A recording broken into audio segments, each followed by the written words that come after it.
존 뒤라고 하는 실용주의 철학 선구자이신 분이 계십니다. 한 젊은 의사가 이런 질문을 던집니다. 박사님께서는 어떻게 지금까지 그렇게도 위대한 생을 살아오셨습니까? 이분은 그 젊은이에게 이렇게 대답했습니다.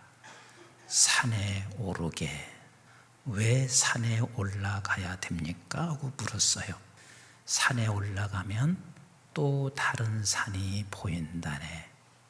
그런데 다른 산이 보이지 않게 되면 그는 이미 죽음이 가까운 것이라네 하고 말을 했습니다. 그렇습니다. 이 세상에 살아가는 사람은 누구나 산에 올라갑니다. 당신의 목표를 향해서 산에 올라갑니다. 그런데 왕의 사람들과 그리고 왕이 없는 사람들은 그 산에 올라가서 또 다른 산을 보는 게 달라집니다. 왕의 사람들은 산 위에 올라가서 보여지는 산이 있어요. 그 보여지는 산이 무슨 산이냐면 은혜의 산입니다. 그래서 그 은혜의 산에 올라가 또 다른 산이 보여지는데 내가 누구를 살릴까? 누구에게 도움을 줄까? 어떻게 하면 나눌까? 어떻게 하면 이 세상을 살려낼까? 이런 산들이 보여지는데 이 산은 주님이 오실 때까지 끝이 없습니다. 그래서 은혜의 산에 올라가면 우리가 가지고 올 때 가진 것에 언제나 어두움의 영이 같이 오지만 그때 어둠의 영은 떠나가기 시작합니다. 그리고 우리는 그 산에서 생명을 살리는 그 산을 바라보고 가는 것이 누구냐면 왕의 사람들이에요. 왕의 사람이 누군가요? 이 자리에 함께하고 있는 저와 여러분들이란 말이에요. 오늘 본문에는 왕의 사람인 것은 분명한데 왕의 사람 같지 않게 삽니다. 레위인 그러면 그는 하나님을 왕으로 섬기고 있는 사람이었습니다. 그런데 왕이 없어요. 왕이 없듯이 살아간단 말이에요. 그래서 그 레위인은 결국 첩을 얻게 됐고 그 첩은 행음하여 자기 집으로 도망쳐 버렸습니다. 도망친 그 첩을 잡기 위하여 이 레위인은 나귀 2피를 들고 그 집으로 가게 돼요. 그래서 그곳에 갔더니 장인이 얼마나 반가웠겠어요. 내 딸을 보아하니 이 딸을 데리고 사는 것만도 감사한데 내 딸을 또 찾아오겠다고 나귀 2필까지 가지고 와서 이렇게 왔으니 얼마나 반갑겠어요. 그래서 아마도 풍성한 대접을 했을 것입니다. 세상에 사는 어디냐면 어떻게 하면 잘 먹고 어떻게 하면 잘 마시고 어떻게 하면 잘 자고 어떻게 하면 기력을 더 차릴까? 이게 세상 사람들, 왕이 없는 사람들이 추구하는 산이에요. 그래서 그 산은 언젠가는 종착지가 있어서 죽음과 멸망밖에 없을 것입니다. 5째 날이 됐습니다. 여전히 장인은 똑같이 얘기합니다. 기력을 더 차려야 되니 여기서 머물러 있어. 그런데 아무리 생각해봐도 끝이 없을 것 같으니 레위인은 거기 오후쯤에 출발한 것 같습니다. 그래서 출발하여 한참 가다 보니 여부스라는 곳이 나왔어요. 하인이 레위인에게 말합니다. 우리 여기서 하룻밤 그냥 유하고 갑시다. 그렇게 말을 해요. 어떻게 하나님의 백성인 내가 이방 사람들 있는 데서 자겠나? 그러니 피곤해도 더 가야 돼. 조금만 더 가면 우리 이스라엘 민족이 살고 있는 베냐민 족속이 살고 있는 곳으로 가야지. 그래서 피곤한 육신을 끌고 기브아라고 하는 곳에 갑니다. 그곳에 베냐민 지파들이 살고 있었습니다. 그 기브아로 있는 곳에 갔는데 뜻밖의 이 사람들을 맞이하는 사람이 하나도 없습니다. 어쩌면 오늘날 한국 교회가 나도 그렇고 너나 할 것 없이 다 지금 이런 현상입니다. 모두 다 철동같이 다 나 자신을 철저하게 가두어 놓고 누구도 영접하지 아니하는 삭막한 세상이 되어버렸습니다.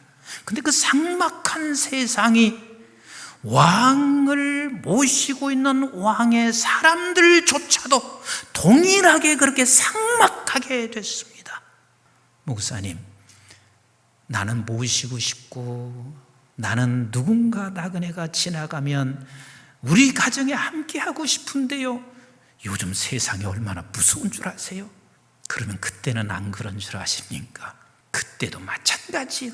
나그네가 지나가는 사람, 어떤 나그네인지 모를 것이며 그 나그네가 들음으로 말미암아 내가 해가 될 수 있다는 것은 지금이나 그때나 동일하고 오히려 지금이 더 나을 수도 있지 않을까 생각해 봐요.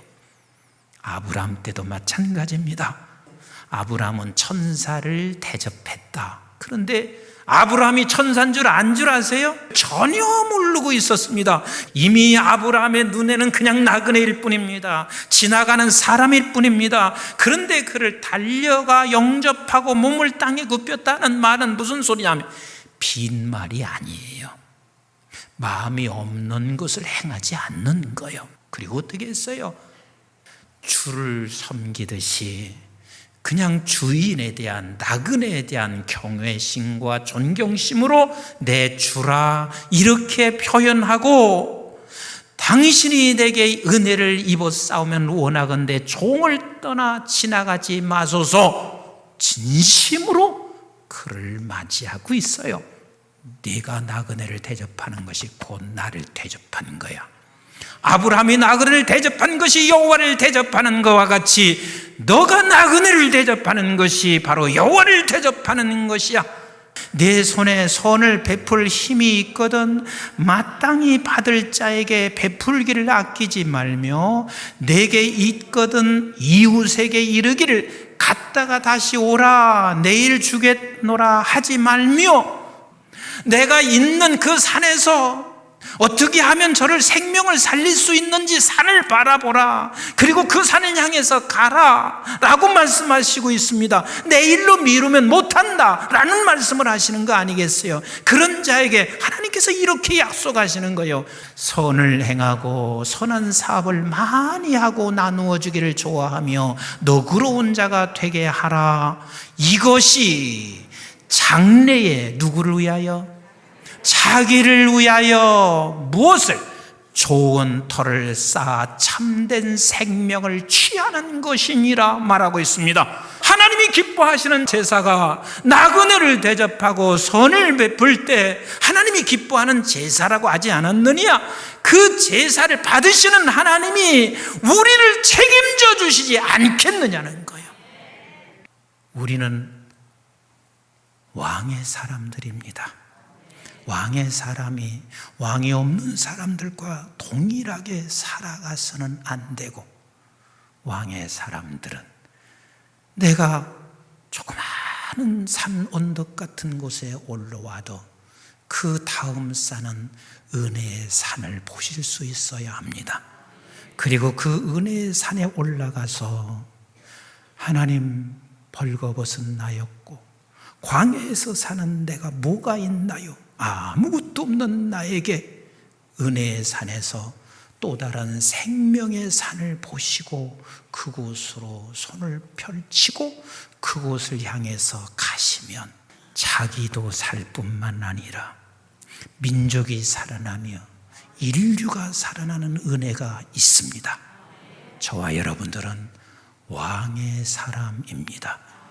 왕의 사람이 보는 산은 왕이 없는 사람들이 보는 산과 다르다는 사실을 꼭 기억하십시다.